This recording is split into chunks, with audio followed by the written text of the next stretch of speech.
Pour développer le courage, je pense qu'il faut identifier ce que c'est et ce que c'est pas, premièrement. Parce que on est dans une ère de spectacle ou de façade qui peut avoir l'air du courage. Le courage, c'est rarement quelque chose qui est spectaculaire. Et le courage, ce n'est jamais une action qui a pour but d'avoir un renforcement externe, c'est-à-dire d'avoir une approbation sociale qui va te faire augmenter ta valeur sociale ou ta hiérarchie sociale. Donc, il ne peut pas y avoir cette intention-là. Je ne dis pas qu'il n'y aura pas de conséquences à ça, parce que oui, il va y avoir une conséquence positive si tu montres du courage, mais ça ne peut pas faire partie de l'intention. Le courage, ça passe par des choses qui sont dans l'ombre la plupart du temps. C'est-à-dire des peurs qui sont très non spectaculaires. Ce sont des actes de quotidien que tu tentes d'éviter par tous les moyens. En général, c'est ce que tu essaies d'éviter. C'est le fait de tenter quelque chose où tu peux perdre. De perdre un espoir, une vision de toi à laquelle tu tiens. Il faut que tu mettes quelque chose en jeu. S'il n'y a rien en jeu, ça ne peut pas être du courage parce qu'il n'y a qu'un gain.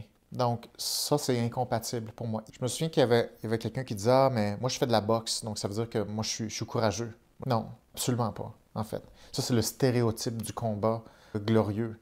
Ça ne veut pas dire que tu es courageux. Ça se peut, mais ce n'est pas nécessairement relié à des actes flamboyants comme ça. Ce qui est beaucoup plus courageux, par exemple, c'est aller faire un travail pour l'école que tu repousses de faire depuis longtemps, puis que tu fais de ton mieux pour le réussir. Ça, c'est plus courageux.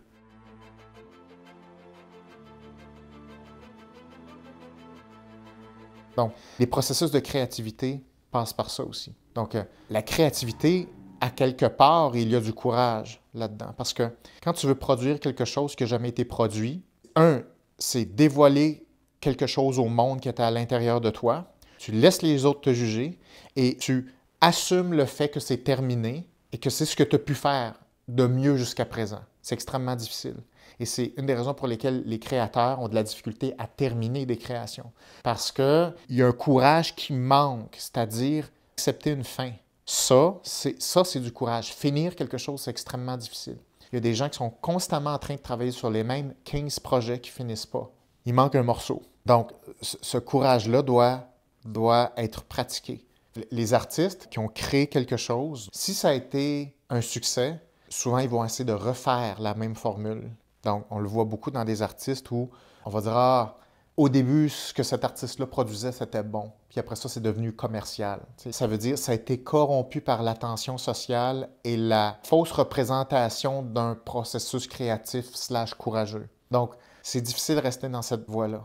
Tu commences à avoir du succès, ton courage devient ébranlé parce que tu risques de perdre beaucoup. Quand tu as cumulé des gains, que ce soit en réputation, en attention sociale ou en biens matériels ou financiers, te remettre courageux, il faut que tu sois 15 fois plus courageux parce qu'il faut que tu remettes sur la table les choses que tu as gagnées dans le passé.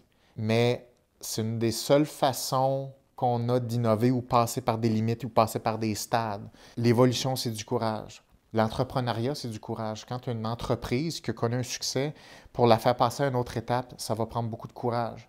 Et c'est là où beaucoup d'entreprises perdent un peu leur âme parce qu'on ne sent plus que ça tire vers le haut. On n'a plus l'innovation, le rêve, et on est dans de la productivité. Le courage, c'est ta ligne qui permet de passer d'une étape à une autre de ton évolution. Pour développer du courage, la première étape, c'est que tu dois viser haut. Quelque chose d'assez difficile qui va te faire suffisamment peur. Donc, juste ce que tu vises va déclencher l'architecture possible du courage. Pas forcément, mais possible. Après ça, bien, ça veut dire qu'il faut que tu le poursuives. Ça veut dire qu'à tous les jours, il faut que tu prennes des décisions, il faut que tu fasses des sacrifices, il faut que tu fasses le choix de ne pas renforcer ce qui ne va pas te rapprocher de ton objectif difficile. Ces sacrifices-là répétés, c'est du courage.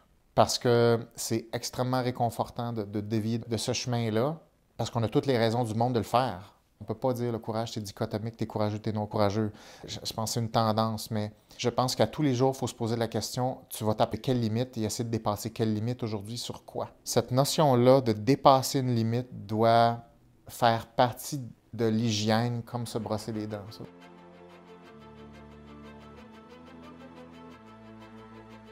C'est l'autre problème là, qui tue notre courage, c'est qu'on court après une espèce de ressource magique qui s'appelle la motivation et on pense que c'est un préalable pour passer d'une étape à l'autre de notre vie. Ce ne l'est pas. La motivation, c'est plus une récompense qui vient un coup que tu fais ça. Mais les gens, ils veulent de la motivation pour y aller. Ça se peut pas. C'est comme si tu me dis, aussitôt que je suis en santé puis en forme, je m'en vais au gym. Ma mère m'a déjà dit ça à un moment donné. Elle s'était acheté une espèce de vélo stationnaire qui était super cheap, c'était super inconfortable, c'était épouvantable. Puis elle s'était mise devant la télé, elle avait fait ça pendant peut-être 2 minutes.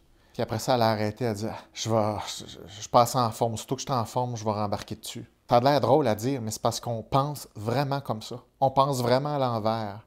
On pense que le gain est la condition pour le défi qu'on veut relever. Ça, c'est un des grands obstacles. Le courage, c'est le sentiment de ne pas avoir ce qu'il faut, justement, et d'y aller.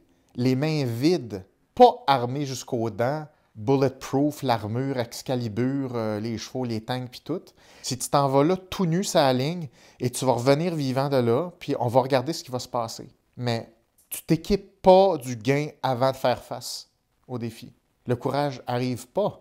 Mais c'est pas parce que le potentiel du courage n'était pas là, c'est parce que la méthode n'est pas là. Oui, il y a des gens qui sont plus névrotiques, donc sont plus évitants, c'est vrai. Il y a des gens qui sont plus méfiants, c'est vrai, mais c'est pas grave. C'est pas le courage, c'est pas une question de comparaison interpersonnelle, c'est versus toi, c'est qui est difficile pour toi de faire. La comparaison est une mauvaise stratégie pour se motiver, parce que sinon tu n'es jamais courageux. Parce qu'on se compare tout le temps avec ce qui est le plus éclatant, ce qui est le plus popularisé, puis ce qui est plus étalé au grand jour. On ne se compare jamais avec ce qui est dans l'ombre, puisque c'est dans l'ombre. Mais alors que c'est là que ça se joue. Puis une partie de mon travail, une partie des coachs, thérapeutes, psychologues, c'est de dire hey, tu as été courageux là. Mais c'est juste que personne ne va te le dire. Mais il faut que tu t'en rendes compte que ça, c'est du courage. Le courage, il faut que ça devienne un objectif en soi. Si tu t'endors avec ce sentiment-là, que tu as fait une chose courageuse par jour, la force va augmenter très rapidement. Je pense que le courage doit être une notion d'apprentissage. Ça doit être un élément théorique officiel à enseigner. Comme n'importe quelle tâche, le courage doit être un but en soi. Ça ne peut pas ni être un marketing, ni être une façade, ni être une décoration pour se rassurer sur sa valeur. Ça doit rester assez dans l'ombre, le courage. Sinon, aussitôt que c'est exposé, ça devient une outil de valorisation sociale. Donc, il y a comme quelque chose qui doit rester personnel dans le courage, sinon tu le contamines si tu le mets trop à la lumière du jour. Donc ça, il y a un danger à l'exposition du courage.